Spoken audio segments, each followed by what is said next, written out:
Capítulo 6. O trabalho do sonho. O trabalho de condensação.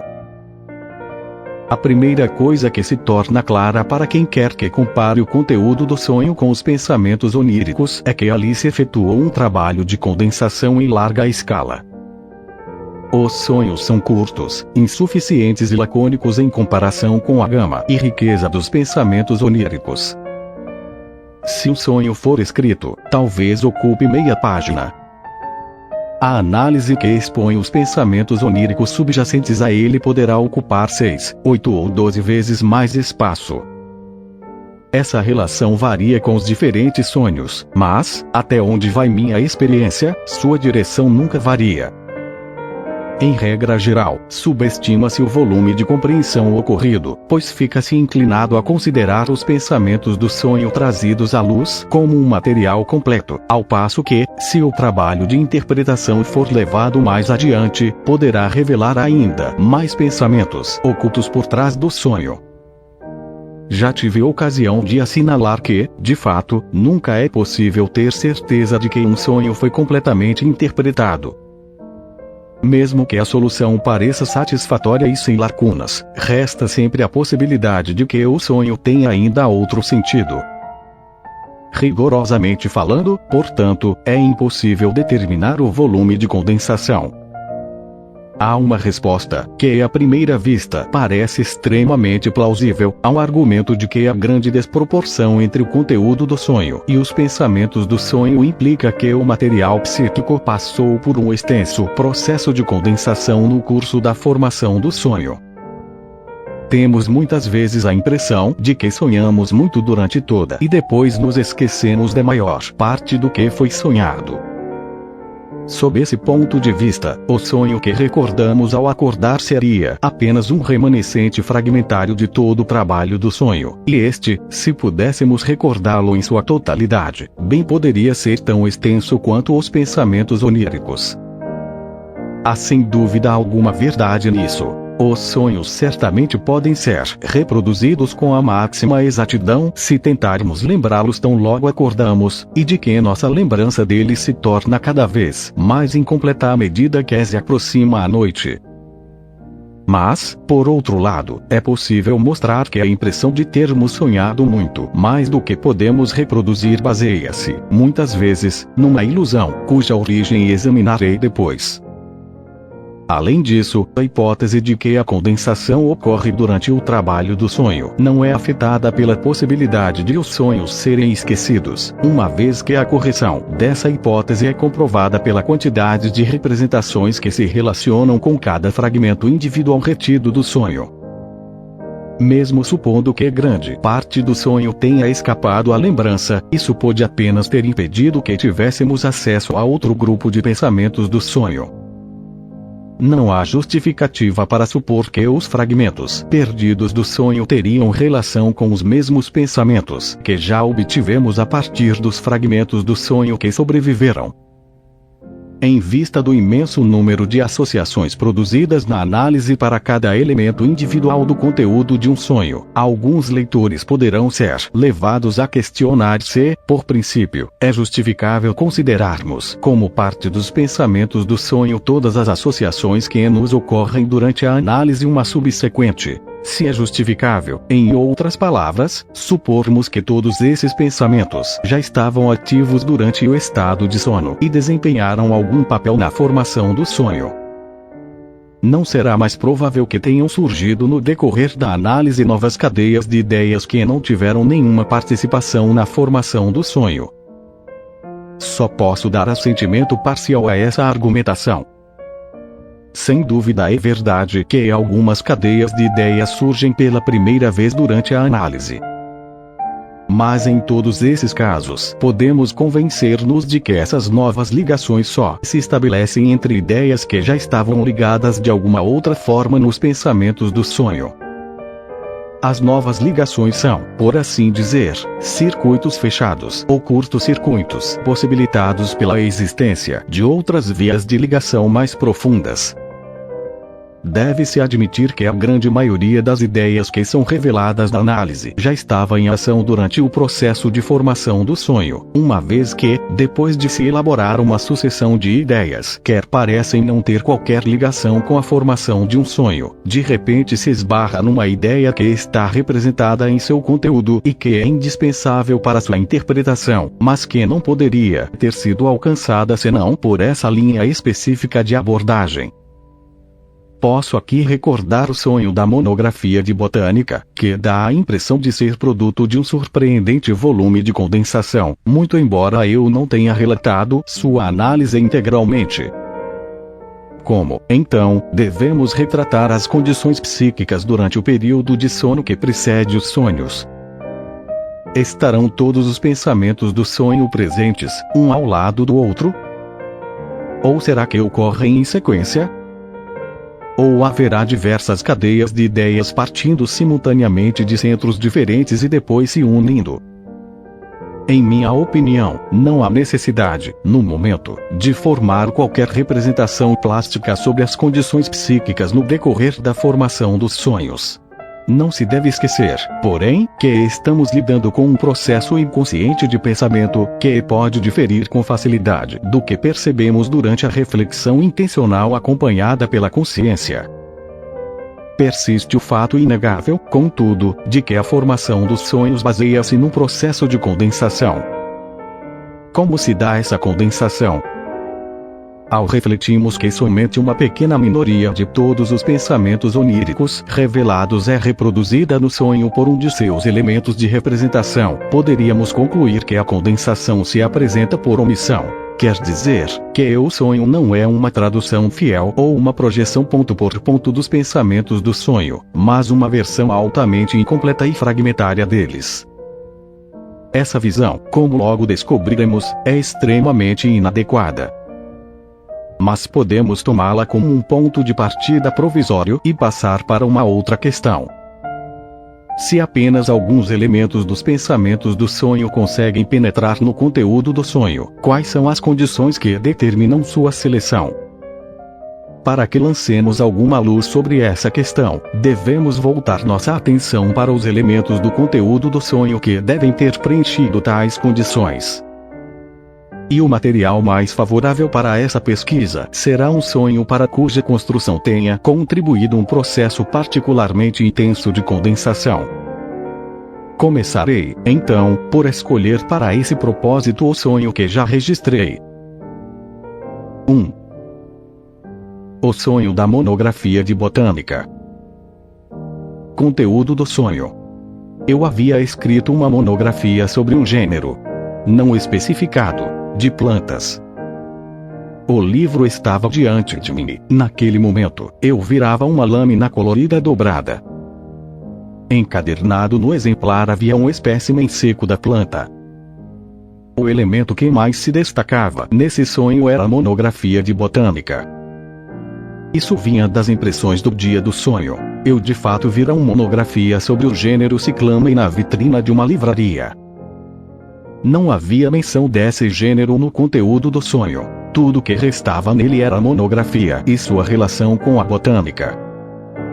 A monografia de botânica revelou de imediato sua ligação com o trabalho sobre cocaína que eu havia escrito certa vez. De cocaína, as cadeias de ideias levaram, por um lado, ao Festschrift a certos acontecimentos no laboratório da universidade, e, por outro, a um amigo meu, o Dr. Konigstein, cirurgião oftalmologista que tivera participação na introdução da cocaína. A figura do Dr.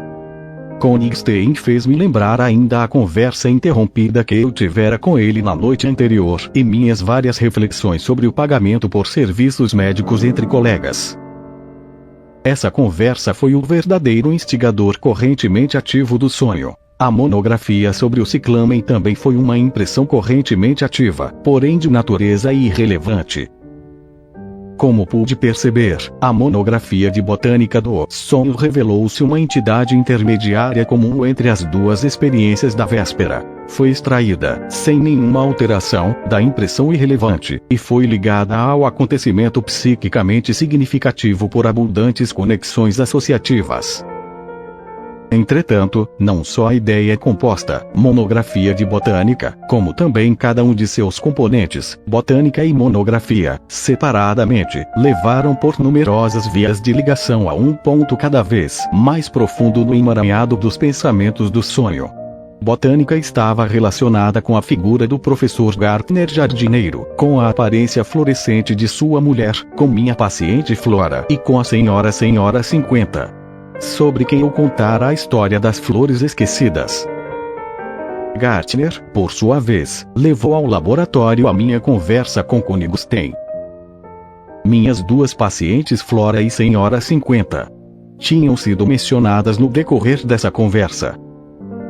Uma cadeia de ideias ligou a Senhora das Flores às flores favoritas de minha mulher, e daí ao título da monografia que eu vira por um momento durante o dia. Além desses, botânica fez lembrar um episódio em minha escola secundária e um exame da época em que eu estava na universidade.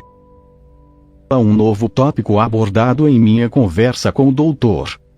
Kunigstein, meus passatempos favoritos, veio juntar-se, por meio do elo intermediário do que eu, de brincadeira, chamava de minha flor favorita, a alcachofra, uma cadeia de ideias proveniente das flores esquecidas.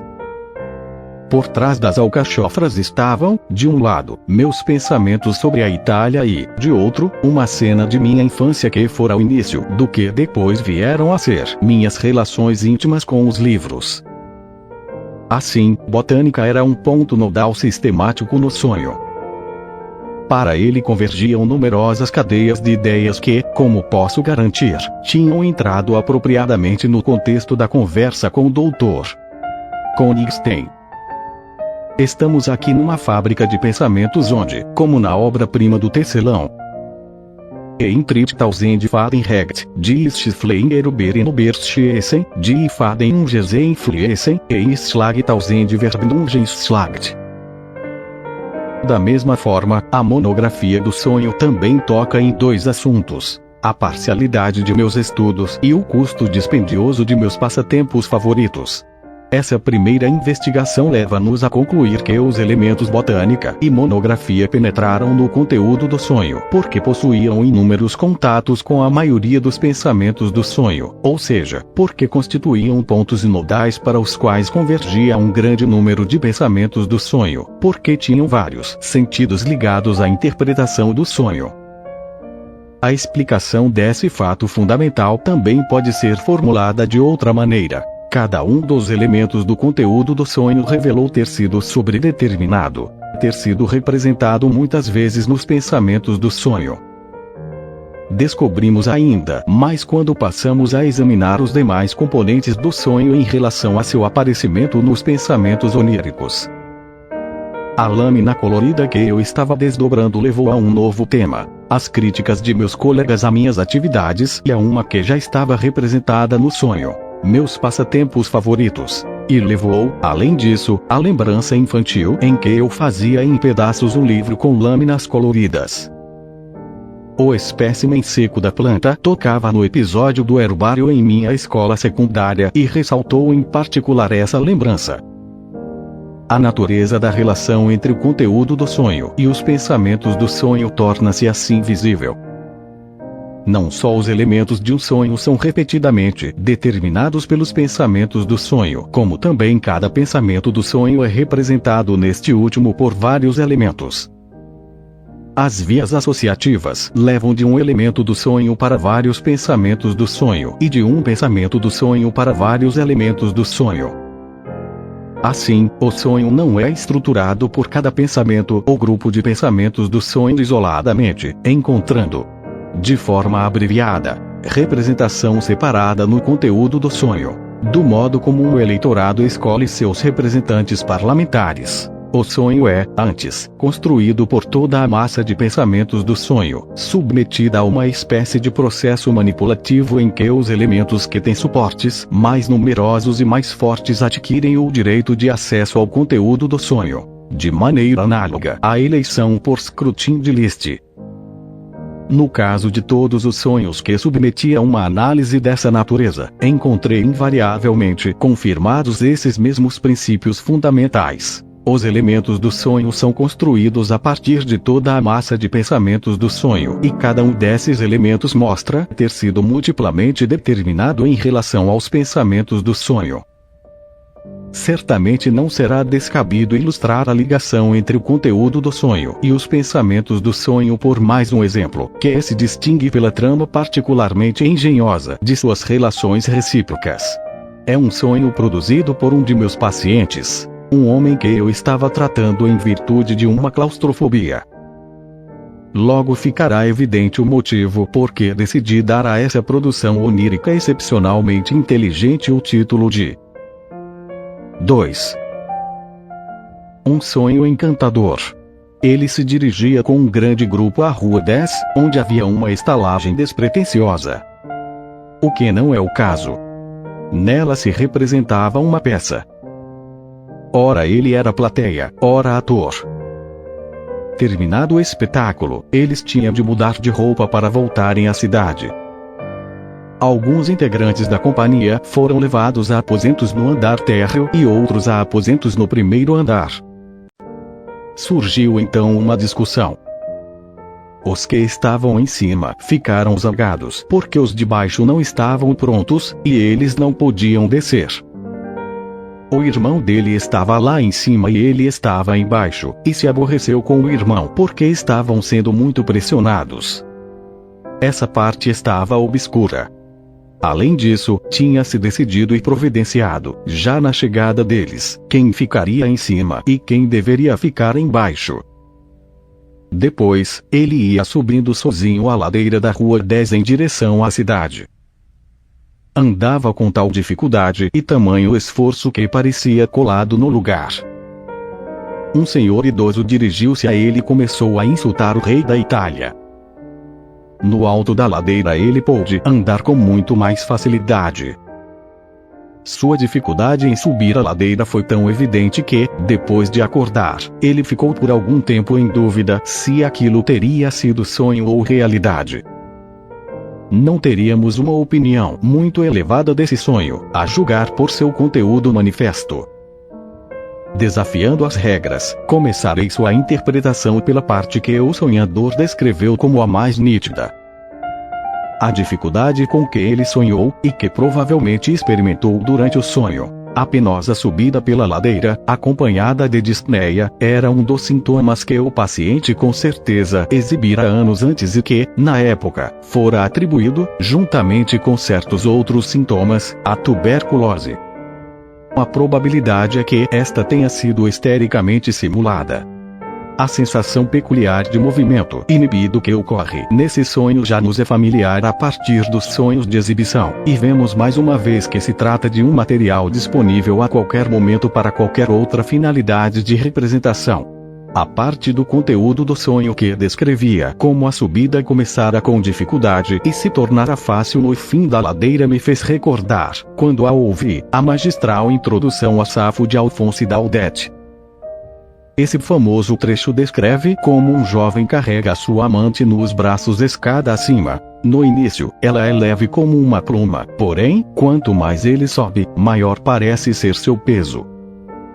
A cena inteira prenuncia o curso de sua ligação amorosa, e Daudet pretendia fazer dela uma advertência aos jovens no sentido de não permitirem que suas afeições se prendessem seriamente a moças de origem humilde e de passado duvidoso.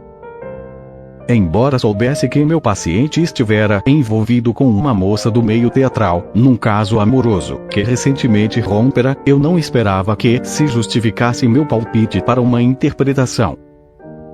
Além disso, a situação do Safo era o inverso do que fora no sonho. No sonho, a subida que antes fora difícil, tornara-se posteriormente fácil, ao passo que o simbolismo do romance só faria sentido se algo que tivesse começado com facilidade terminasse por se tornar um fardo pesado. Mas, para meu espanto, o paciente respondeu que minha interpretação se ajustava muito bem a uma peça que ele vira no teatro na noite anterior.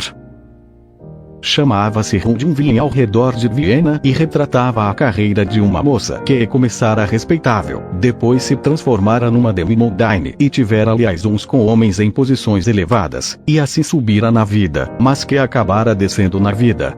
A peça, além disso, fê-lo lembrar-se de outra, a que assistira alguns anos antes, chamada Von Stuff zu Stuff Passo a Passo, e que fora anunciada no cartaz exibindo uma escadaria com um lance de degraus. Continuando com a interpretação. A atriz com quem ele tivera essa recente liaison tumultuada morava na Rua 10. Não há nada que se assemelhe a uma estalagem nessa rua. Mas, ao passar parte do verão em Viena por causa dessa dama, ele se havia alojado num pequeno hotel nas vizinhanças. Ao sair do hotel, ele dissera ao cocheiro da carruagem de aluguel: de qualquer maneira, tenho sorte por não ter apanhado nenhum verme. Esta, aliás, era outra de suas fobias. A isso o cocheiro retrucara: como é que alguém pode se hospedar num lugar desses? Isso não é um hotel, é só uma estalagem. A ideia de estalagem trouxe-lhe à mente, de imediato, uma citação. Beia ihnen wird wundermild, da Varischungst zu Gast. O hospedeiro do poema de Holland era uma macieira, e segundo a citação deu, então, prosseguimento à sua cadeia de ideias. Faust. Mit der Jungentazent. Instatische ihnen schon Traum. Das Eiche ihnen Apfelbaum, Zweis schon Apfelglanzen dran, sie reisten mich, Stiegna. Dies schon, der Apfelschenbeger schon von para de exir. Von Freuden folich mich bewegt, das Auschneingarten so trakt. Não existe a menor dúvida quanto ao que representavam a macieira e as maçãs. Além disso, os seios encantadores da atriz tinham estado entre os atrativos que haviam seduzido o sonhador. O contexto da análise deu-nos todos os fundamentos para supor que o sonho remontava a uma impressão da infância. Se assim for, deveria referir-se à ama de leite do sonhador, que agora era um homem de quase 30 anos. Para um bebê, os seios da ama de leite não são nada mais, nada menos que uma estalagem. A ama de leite, bem como Safo, de Daudet, pareciam ser alusões à amante que o paciente recentemente abandonara. O irmão mais velho do paciente também aparecia embaixo. Isso, mais uma vez, era o inverso da situação real, pois, como eu sabia, o irmão perdera sua posição social, enquanto o paciente mantivera a dele. Ao repetir para mim o conteúdo do sonho, o paciente evitara dizer que seu irmão estava lá em cima e ele próprio, no andar térreo. Esse relato teria exposto a situação com demasiada clareza, uma vez que, aqui em Viena, quando dizemos que alguém está no andar térreo, queremos dizer que perdeu seu dinheiro e sua posição. Em outras palavras, que desceu na vida. Ora, devia haver uma razão para que parte desse trecho do sonho fosse representada por seu inverso. Ademais, a inversão deveria aplicar-se também a alguma outra relação entre os pensamentos do sonho e o conteúdo do sonho, e temos um indício de onde buscar essa inversão. Evidentemente, ela deve estar no final do sonho, onde, mais uma vez, houve uma inversão da dificuldade de subir escadas descrita em Safo. Podemos então ver facilmente qual é a inversão pretendida. Em Safo, o homem carreava uma mulher que tinha um relacionamento sexual com ele. Nos pensamentos do sonho, essa posição estava invertida, e uma mulher carregava um homem. E, como isso só pode acontecer na infância, a referência era, mais uma vez, a ama de leite, carregando o peso do bebê em seus braços. Portanto, o final do sonho fazia uma referência simultânea a Safo e a ama de leite. Assim como o autor do romance, ao escolher o nome Safo, tinha em mente uma alusão a práticas lésbicas, também as partes do sonho que falavam de pessoas lá em cima e lá embaixo aludiam a fantasias de natureza sexual que ocupavam a mente do paciente, e que, como desejos suprimidos, não deixavam de ter relação com sua neurose. A interpretação do sonho não nos mostrou, por si só, que o que estava assim representado no sonho eram fantasias e não lembranças de fatos reais. E a análise nos dá apenas o conteúdo de uma ideia e deixa a nosso critério determinar sua realidade. À primeira vista, fatos reais e imaginários aparecem nos sonhos como tendo igual validade. E isso ocorre não apenas nos sonhos, como também na produção de estruturas psíquicas mais importantes. Um grande grupo significava, como já sabemos, um segredo. O irmão dele era apenas o representante, introduzido na cena infantil por uma fantasia retrospectiva, de todos os seus rivais posteriores na afeição das mulheres. O episódio do cavalheiro que insultava o rei da Itália relacionava-se, mais uma vez, por intermédio de uma experiência recente e irrelevante em si mesma, com pessoas de categoria inferior que forçam seu ingresso na alta sociedade. Era como se a criança ao seio estivesse recebendo uma advertência paralela que Daudet fizera aos rapazes. Para oferecer uma terceira oportunidade de estudarmos a condensação na formação dos sonhos, fornecerei parte da análise de outro sonho, que devo a uma mulher madura que está em tratamento psicanalítico. Como seria de esperar pelos graves estados de angústia de que sofria a paciente, seus sonhos continham um número muito grande de ideias sexuais, cujo reconhecimento inicial a surpreendeu e a alarmou. Como não poderei levar a interpretação do sonho até o fim, seu material parecerá enquadrar-se em vários grupos sem nenhuma ligação visível. 3. O sonho do besouro de maio. Conteúdo do sonho. Ela se lembrou de que tinha 2 besouros de maio numa caixa e precisava libertá-los, caso contrário ficariam sufocados. Abriu a caixa e os besouros estavam em estado de esgotamento. Um deles voou pela janela aberta, mas o outro foi esmagado pelo caixilho da janela enquanto ela a fechava a pedido de alguém.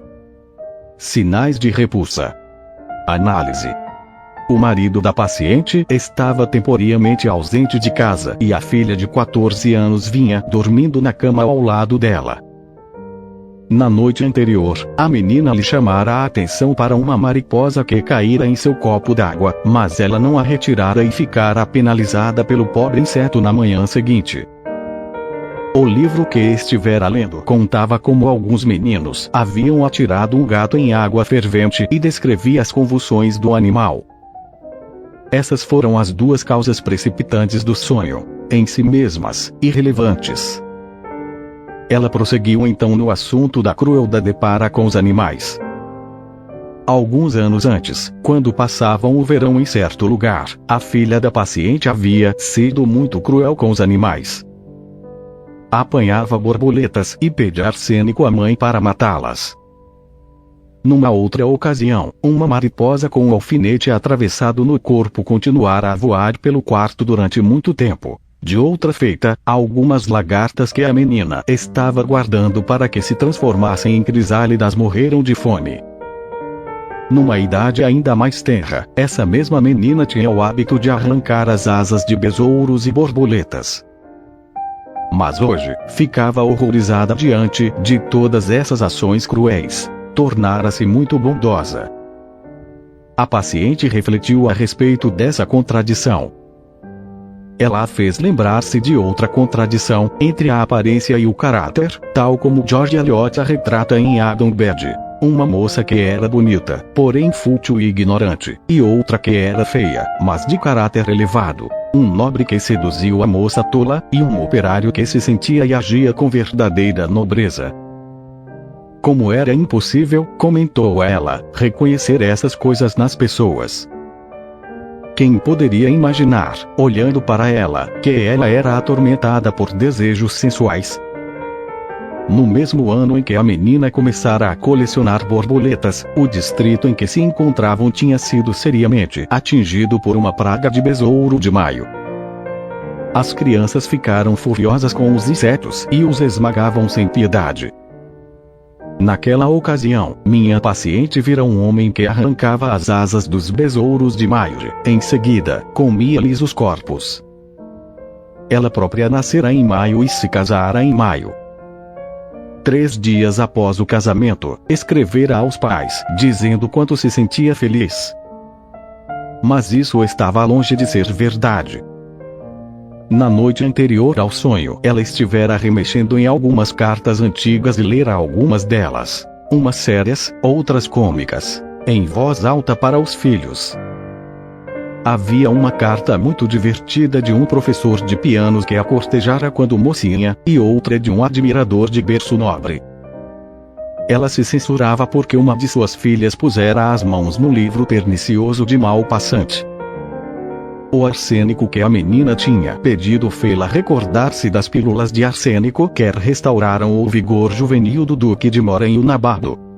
Libertá-los fez com que ela pensasse num trecho de A Flauta Mágica. Zurliebkan nichts virgem. Doshjebisdir de Freit nicht os besouros de maio também a fizeram pensar nas palavras de Katchen. Verliebit javie em Kafer bist do mir. E, em meio a tudo isso, veio uma citação de Tamen Alzer. Veio do von Moser Lustbeseelt. Ela vivia numa preocupação constante com o marido ausente. Seu medo de que algo pudesse acontecer-lhe em sua viagem encontrava expressão em numerosas fantasias de vigília. Pouco tempo antes, no decorrer de sua análise, ela havia deparado, entre seus pensamentos inconscientes, com uma queixa sobre o marido estar ficando senil. A ideia desejante, oculta pelo presente sonho, talvez seja mais simples de conjecturar-se ou mencionar que, alguns dias antes de ter o sonho, ela ficara horrorizada, em meio a seus afazeres cotidianos, com uma frase no modo imperativo que lhe veio à cabeça e que visava ao marido: vá se enforcar. Ocorre que, algumas horas antes, ela lera em algum lugar que, quando um homem é enforcado, ele tem uma forte ereção. Era o desejo de uma ereção que havia emergido do recalcamento sob esse disfarce pavoroso. Vá se enforcar. Equivalia a consiga uma ereção a qualquer preço. As pílulas de arsênico do Dr. Jenkins e Nabarro enquadravam-se nisso. Mas minha paciente também tinha conhecimento de que o afrodisíaco mais poderoso, as cantáridas, comumente conhecidas como moscas espanholas, era preparado com besouros esmagados. Fora esse o sentido da parte principal do conteúdo do sonho. Abrir e fechar janelas era um dos principais temas de discussão entre ela e o marido. Ela própria era aerofílica em seus hábitos de dormir. O marido era aerofóbico. O esgotamento era o principal sintoma de que ela se queixava na época do sonho. Em todos os 3 sonhos que acabo de registrar, indiquei por meio de grifos os pontos em que um dos elementos do conteúdo do sonho reapareceu nos pensamentos do sonho, de modo a indicar com clareza a multiplicidade das ligações que surgem a partir dos primeiros. No entanto, uma vez que a análise de nenhum desses sonhos foi seguida até o fim, talvez valha a pena considerar um sonho cuja análise foi registrada exaustivamente, para mostrar como seu conteúdo é sobredeterminado. Para esse fim, tomarei o sonho da injeção de Irma. Será fácil verificar, a partir desse exemplo, que o trabalho de condensação utiliza mais de um método na construção dos sonhos. A principal figura do conteúdo do sonho era minha paciente Irma. Ela aparecia com suas feições da vida real, e portanto, em primeiro lugar, representava a si mesma. Mas a posição em que a examinei junto à janela derivava de outra pessoa, da dama pela qual, como indicaram os pensamentos do sonho, eu queria trocar minha paciente. Na medida em que Irma parecia ter uma membrana diftérica, que me fez recordar minha angústia com relação à minha filha mais velha, ela representava essa criança e, por trás desta, uma vez que tinha o mesmo nome que minha filha, estava oculta a figura de minha paciente que sucumbira ao envenenamento. No curso ulterior do sonho, a figura de Irma adquiriu ainda outros significados, sem que ocorresse qualquer alteração em sua imagem visual no sonho. ela se transformou numa das crianças que havíamos examinado no departamento neurológico do hospital infantil, onde meus 2 amigos revelaram suas índoles contrastantes. A figura de minha própria filha foi, evidentemente, o degrau para essa transição. A mesma resistência de Irma em abrir a boca trouxe uma alusão a outra senhora que eu examinara certa vez, e, através da mesma conexão, a minha mulher. Além disso, as alterações patológicas que descobri em sua garganta envolviam alusões a toda uma série de outras figuras. Nenhuma dessas figuras com que deparei ao acompanhar Irma apareceu no sonho em forma corporal.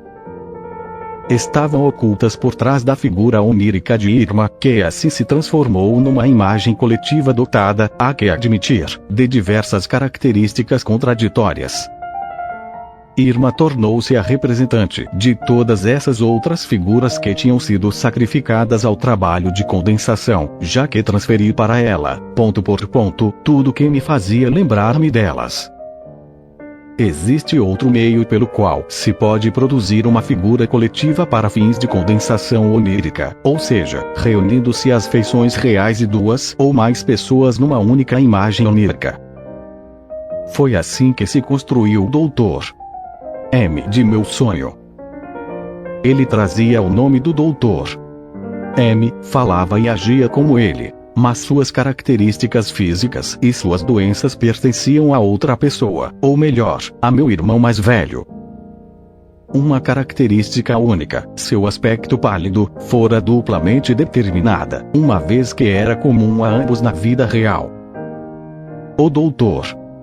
Resposta. De meu sonho com meu tio de barba amarela era uma figura composta semelhante. Em seu caso, porém, a imagem onírica fora ainda construída de outra forma. Não combinei as feições de uma pessoa com as de outra, omitindo da imagem onêmica, nesse processo, certos traços de cada uma delas. O que fiz foi adotar o procedimento porque Galton produzia retratos de família, a saber, projetando 2 imagens sobre uma chapa única, de modo que certas feições comuns a ambas eram realçadas, enquanto as que não se ajustavam uma a outra se anulavam mutuamente e ficavam indistintas na fotografia. No sonho com meu tio, a barba loura emergia de forma proeminente de um rosto que pertencia a 2 pessoas e que estava consequentemente indistinto. Aliás, a barba envolvia ainda uma alusão a meu pai e a mim mesmo por meio da ideia intermediária de ficar grisalho. A construção de figuras coletivas e compostas é um dos principais métodos por que a condensação atua nos sonhos. Logo terei ocasião de abordá-los em outro contexto. A ocorrência da ideia de disenteria no sonho da injeção de Irma também teve uma determinação múltipla. Primeiro, em virtude da sua semelhança fonética com difteria, e, em segundo lugar, por causa da sua ligação com o paciente que eu enviara ao Oriente e cuja histeria não fora reconhecida. Outro exemplo interessante de condensação nesse sonho foi a menção nele feita a Propilos. O que estava contido no pensamento do sonho não era Propilos, mas Amilos. Poder-se-ia supor que um único deslocamento ocorrerá nesse ponto na construção do sonho. Esse era realmente o caso. Mas o deslocamento servirá às finalidades da condensação, como é provado pelo acréscimo que se segue à análise do sonho. Quando permiti que minha atenção se demorasse um pouco mais na palavra propilos, ocorreu-me que soava como propileu. Mas há propileus não só em Atenas, como também em Munique. 1 ano antes do sonho, eu tinha ido a Munique visitar um amigo que estava gravemente enfermo na ocasião. O mesmo amigo a que aludi inequivocamente no sonho por intermédio da palavra trimetilamina, que ocorreu logo depois de propilos.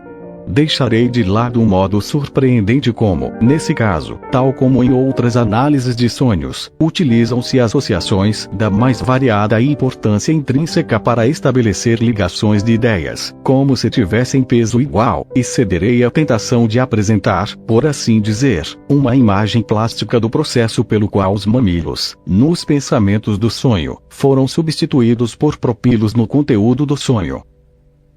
Por um lado, vemos o grupo de representações ligado a meu amigo Otto, que não me compreendia, que tomava partido contra mim e que me presenteara com um licor com aroma de amilo. Por outro, vemos, ligado ao primeiro grupo por seu próprio contraste, o grupo de representações relacionado com meu amigo de Berlim, que de fato me compreendia, que tomava meu partido, e a quem eu devia tantas informações valiosas que tratavam, entre outras coisas, da química dos processos sexuais. As causas excitantes recentes, os instigadores reais do sonho, determinaram o que iria atrair minha atenção no grupo Otto. O mamilo se achava entre esses elementos seletos, que estavam predestinados a fazer parte do conteúdo do sonho. O copioso grupo Wilhelm foi citado precisamente por estar em contraste com Otto, e nele se enfatizaram os elementos que faziam eco aos que já tinham sido incitados em Otto. Em todo o sonho, de fato, fiquei a me voltar de alguém que me aborrecia para alguém que pudesse ser agradavelmente contrastado com ele. Ponto por ponto, eu evocava um amigo contra um opositor. Assim, o amilo do grupo Otto produziu no outro grupo lembranças do campo da química. Dessa maneira, a trimetilamina, que recebia apoio de várias direções, penetrou no conteúdo do sonho.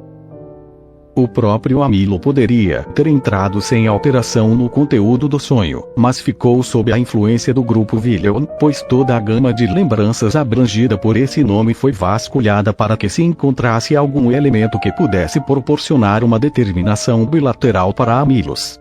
Propilos estava intimamente associado com amilos, e Munique, do grupo Wilhelm, com seu propileu, vinha parcialmente a seu encontro. Os dois grupos de ideias convergiram para propilos-propileu, e, como que por um ato de conciliação, esse elemento intermediário foi o que penetrou no conteúdo do sonho. Aqui se construíra uma entidade intermediária comum que admitia determinação múltipla. É evidente, portanto, que a determinação múltipla deve tornar mais fácil a um elemento impor-se ao conteúdo do sonho. No sentido de estruturar um elo intermediário dessa natureza, a atenção é deslocada, sem hesitação, daquilo que é realmente pretendido para alguma associação vizinha. Nosso estudo do sonho da injeção de Irma já nos permitiu adquirir certo discernimento dos processos de condensação no decorrer da formação dos sonhos.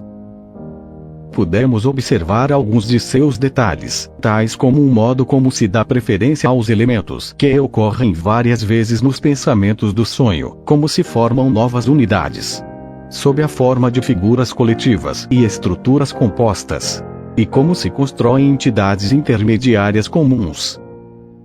As demais questões relativas à finalidade da condensação e aos fatores que tendem a produzi-la não serão levantadas até que tenhamos considerado toda a questão dos processos psíquicos que atuam na formação dos sonhos. Contentar-nos-emos, por ora, em reconhecer o fato de que a condensação onírica é uma característica notável da relação entre os pensamentos do sonho e o conteúdo do sonho. O trabalho de condensação nos sonhos é visto com máxima clareza ao lidar com palavras e nomes. É verdade, em geral, que as palavras são frequentemente tratadas, nos sonhos, como se fossem coisas, e por essa razão tendem a se combinar exatamente do mesmo modo que as representações de coisas. Os sonhos desse tipo oferecem os mais divertidos e curiosos neologismos. 1. Certa ocasião, um colega médico me enviara um artigo que tinha escrito, no qual a importância de uma recente descoberta fisiológica era, em minha opinião, superestimada, e no qual, acima de tudo, o assunto era tratado de maneira demasiado emocional. Na noite seguinte, sonhei com uma frase que se referia claramente a esse artigo. Está escrito no estilo positivamente Norerdal. A análise dessa palavra causou-me, de início, alguma dificuldade. Não havia dúvida alguma de que era uma paródia dos superlativos alemães, colossal e piramidal, mas sua origem não era muito fácil de adivinhar. Finalmente, vi que a monstruosidade era composta por dois nomes, Nora e Ekdal, personagens de duas peças famosas de Ibsen. Casa de Boneca e o Pato Selvagem. Alguns tempo antes, eu lera um artigo de jornal sobre Ibsen, escrito pelo mesmo autor cuja última obra eu estava criticando no sonho. 2. Uma de minhas pacientes narrou-me um sonho curto que terminava no composto verbal sem sentido. Sonhou que estava com o marido numa festa de camponeses e dizia: "Isso vai terminar no mais tumulto geral." No sonho, ela experimentava uma vaga sensação de que se tratava de uma espécie de pudim de milho, uma espécie de polenta.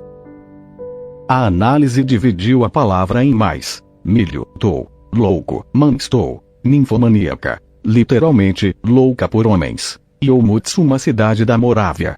Verificou-se que todos esses fragmentos eram remanescentes de uma conversa que ela tivera à mesa com parentes.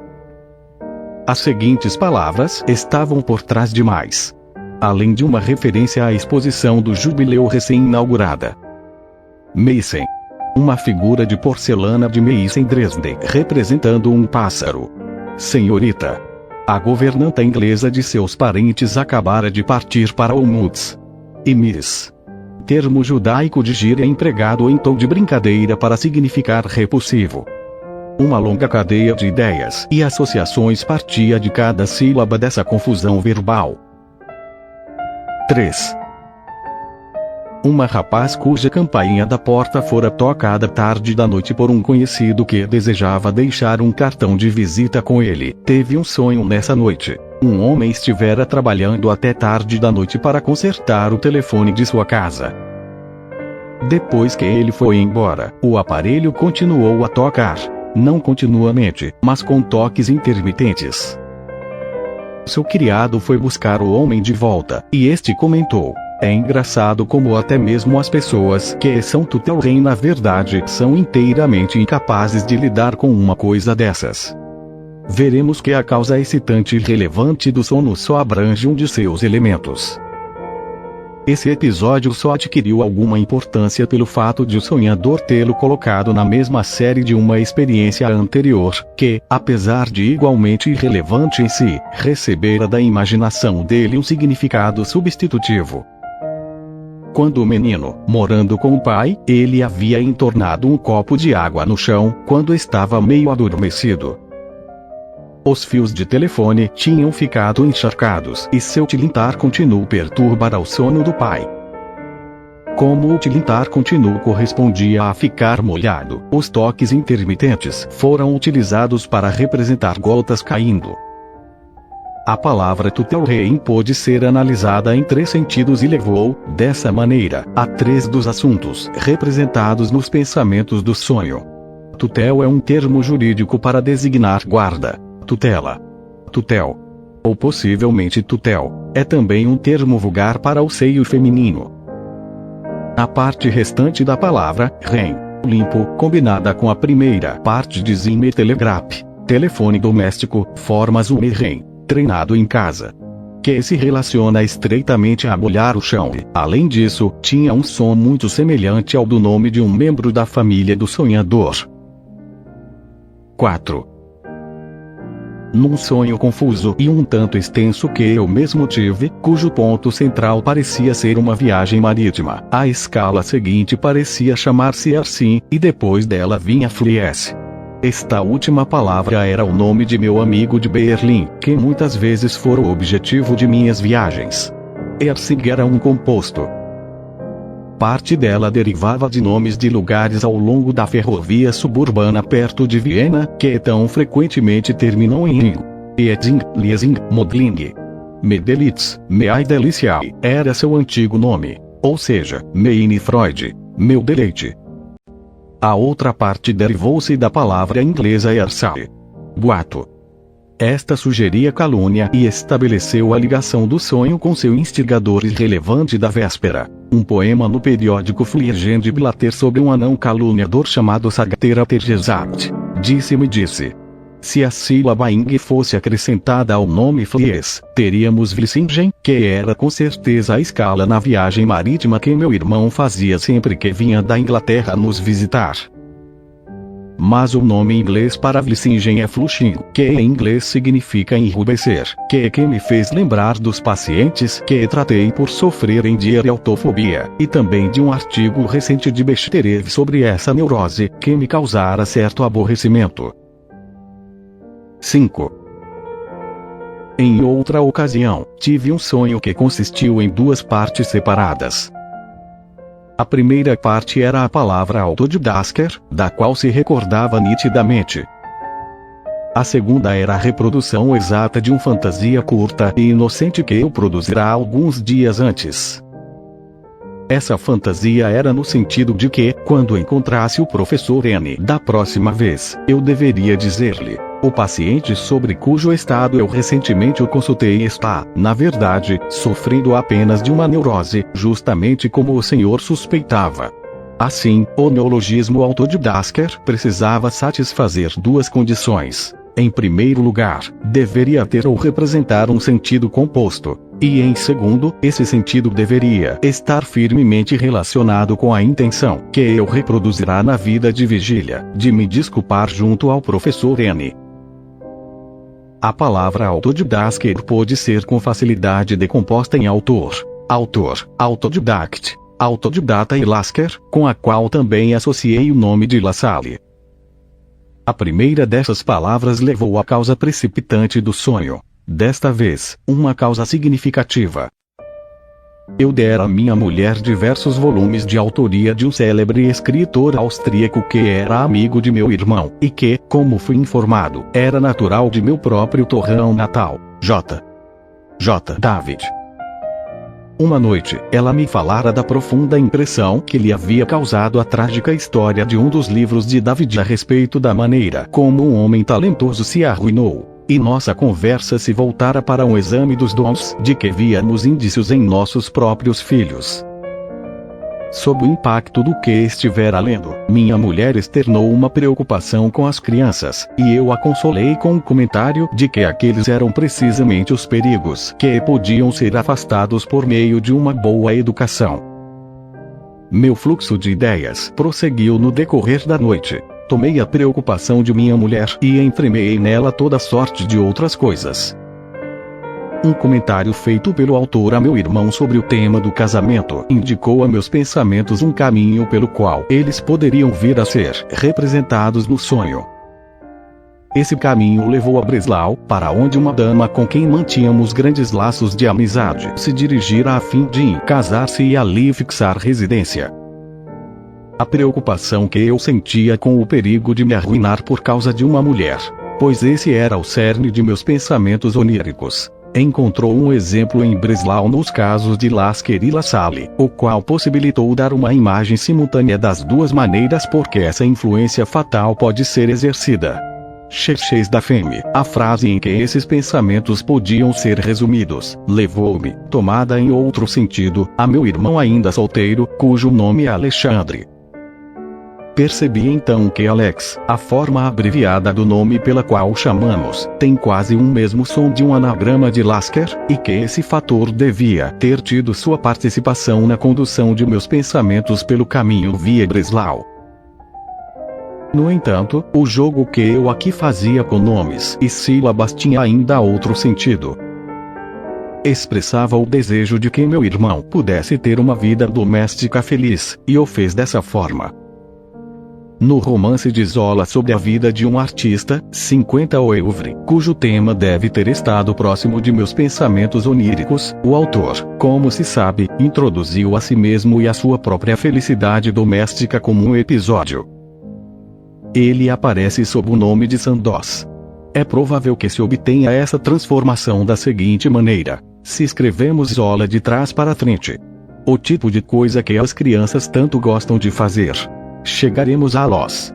Sem dúvida, isso parecia muito pouco disfarçado.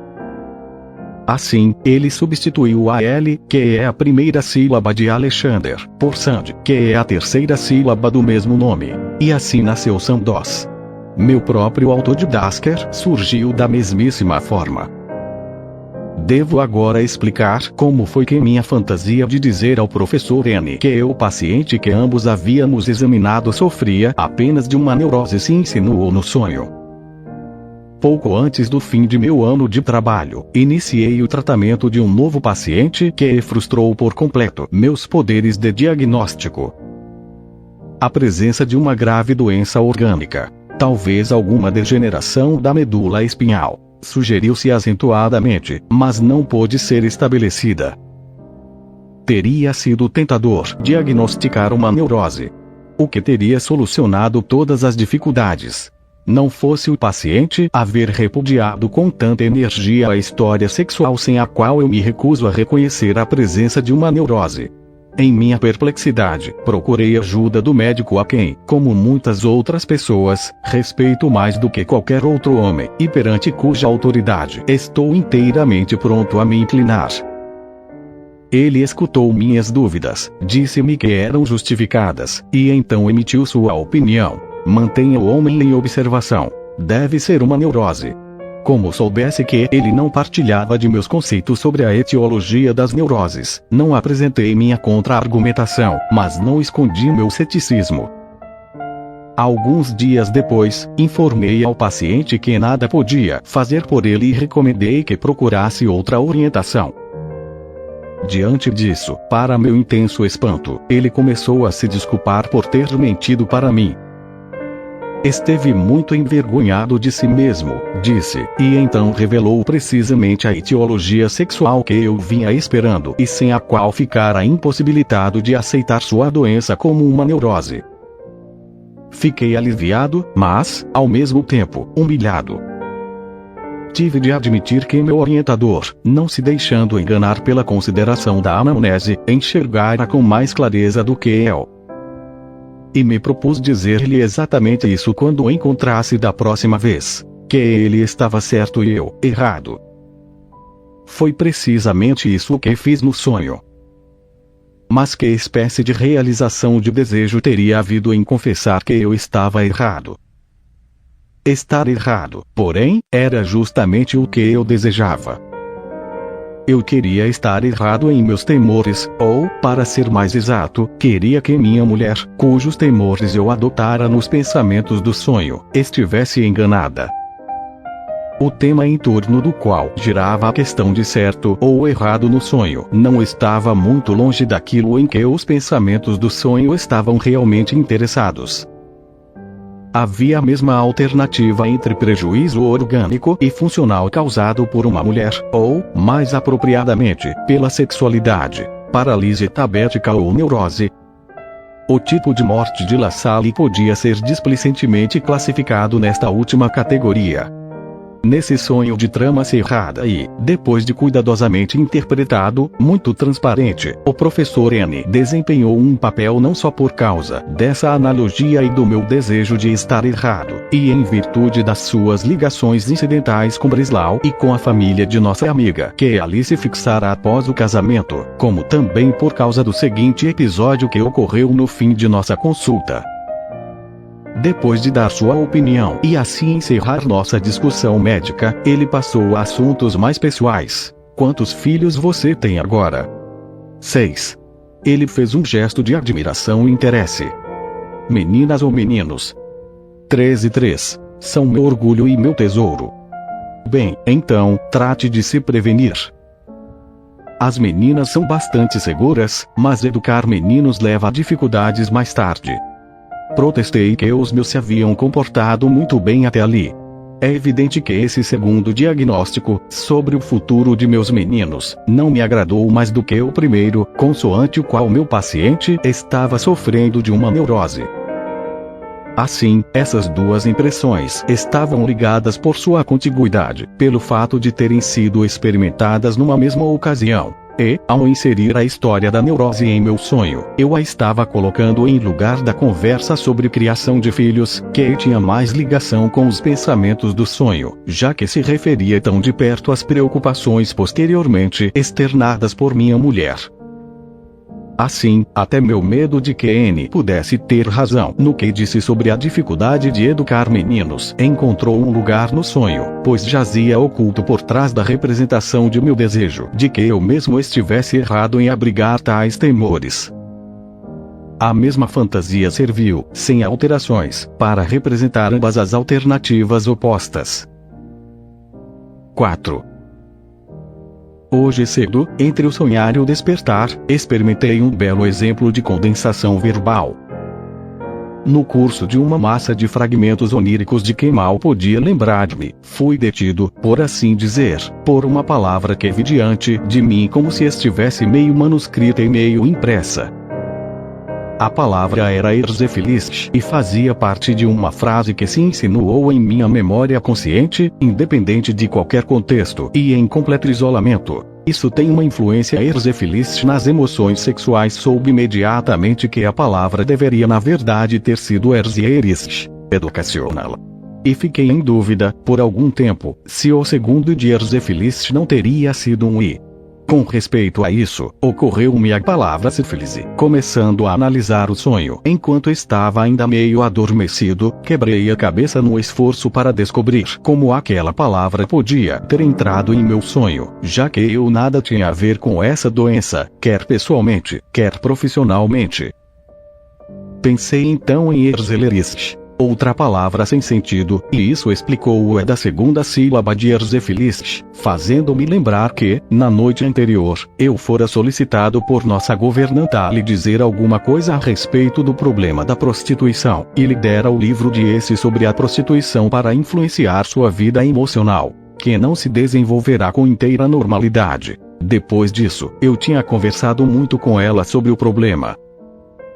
Vi então, de uma só vez, que a palavra sífilis não devia ser tomada literalmente, mas representava veneno, naturalmente, em relação à vida sexual. Quando traduzida, portanto, a frase do sonho tinha bastante lógica. Minha conversa pretendia ter uma influência educacional sobre a vida emocional de nossa governanta, mas temo que talvez tenha tido, ao mesmo tempo, um efeito venenoso. Erzéfeliz compunha-se de Erza e Erzie. As malformações verbais nos sonhos se assemelham muito às que são conhecidas na paranoia, mas que também estão presentes na histeria e nas obsessões. Os truques linguísticos feitos pelas crianças, que, às vezes, tratam realmente as palavras como se fossem objetos, e além disso inventam novas línguas e formas sintânticas artificiais, constituem a fonte comum dessas coisas tanto nos sonhos como nas psiconeuroses. A análise das formas verbais absurdas que ocorrem nos sonhos é particularmente adequada para exibir as realizações do trabalho do sonho em termos de condensação. O leitor não deve inferir da escassez dos exemplos que fornece que esse tipo de material é raro.